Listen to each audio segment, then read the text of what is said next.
Greetings, fellow commanders. Today I am bringing you a guide on the mech troopers of XCOM Enemy Within. With the new expansion comes a new material called Meld. This allows you to genetically or cybernetically alter your soldiers for that extra edge. While gene mods enhance your soldier's ability in combat, turning your soldier into a mech trooper transforms them entirely, adding new abilities, equipment, and customization options. So first we'll begin with the bonus abilities. By squatty rank, a standard soldier has a class: Assault, Sniper, Support, or Heavy. If you augment them into a mech trooper, they will receive a bonus ability based on that class, telling us immediately that mech troopers can take up just about any role in combat. Just, with bigger everything. Before removing a soldier's arms and legs and investing a lot of resources for them to become a mech trooper, it's a good idea to find out the pros and cons first. Let's begin with the positive side. First would be survivability and stopping power. At final rank and fully upgraded, even in the early stages, mech troopers have the potential to dish out a whole lot of damage, in most cases against several enemies at a time. Second would be stat transferal. When augmented, the aim, will, and health of your soldier will transfer straight over. I'm not sure of the rate of increase after they are augmented, but my guess would be they would stay the same. If someone can verify, that would be great.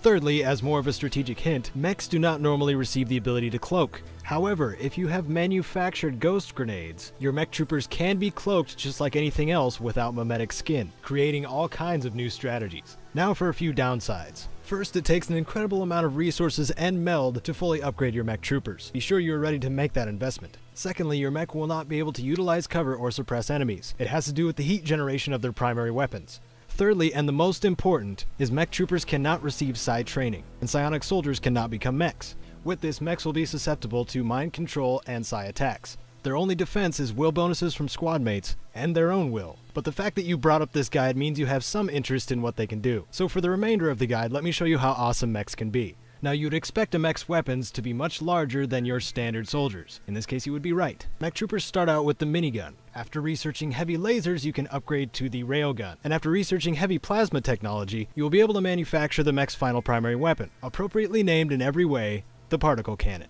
Mech troopers, of course, have ranks like any other soldier, but if you decide to augment your colonel, you will not have to level them again. You'll just be choosing from a brand new set of abilities, all of which I will cover now. Starting at squatty rank, you gain collateral damage. The mech trooper uses a large portion of their ammunition to destroy cover in a small area of effect. Enemies in that area of effect suffer 34% of that weapon's damage. At the rank of corporal, 2 Overwatch abilities are opened up. You can choose Advanced Fire Control, which gives you no aim penalty when firing from Overwatch, or you can take Auto Threat Assessment, which gives you 15 extra defense when in Overwatch. At Sergeant rank, you choose more damage or extra protection. Vital Point Targeting gives you an extra 2 damage to enemies you have autopsied, while Damage Control reduces damage by 2 for 2 turns after taking a hit. The rank of Lieutenant is a make or break ability. You can either choose the Jet Boot module, which allows your mech trooper to jump to inaccessible heights, or One for All, which turns the mech trooper into a full cover object until it attacks.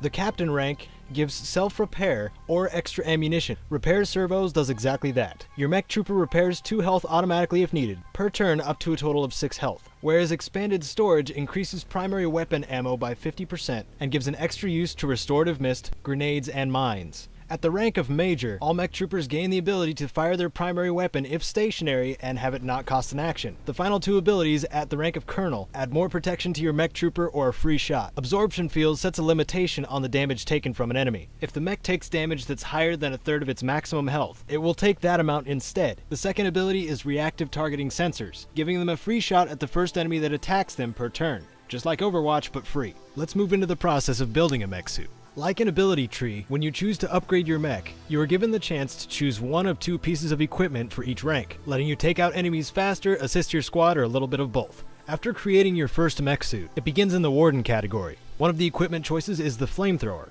Though this does not affect mechanical enemies, it makes up for, with its large arc, a damage upgrade after Illyrium's researched, and the chance to panic your enemy. For the up-close and personal approach, the Kinetic Strike module may be what you want instead. After being upgraded to its full potential, the Kinetic Strike can become one of the hardest hitting attacks in the game. Like anything else, this also provides a means for collateral damage, depending what you knock your enemy into. The second category, Sentinel, is unlocked after researching a UFO power source. One of the choices available is Restorative Mist. This lets your mech trooper heal all nearby squad mates for the amount your standard medkits heal to. Of course, it works on other mechs as well. Also in the Sentinel category, your mech can be fitted with a grenade launcher. It utilizes standard frag grenades or alien grenades if you have the upgrade. This does what you would expect, as grenades from this mech trooper travel much further than if they were thrown. The Mech 3 category, aptly named Paladin, is given the option of the Proximity Mine Launcher, which lets the mech trooper fire proximity mine at medium range that detonates when an enemy moves within its area of effect, for a sizable amount of damage. The second piece of equipment you can choose is the Electro Pulse. What you can expect from this piece of equipment is a mediocre amount of damage in the area of effect, and to disable mechanical enemies for that turn.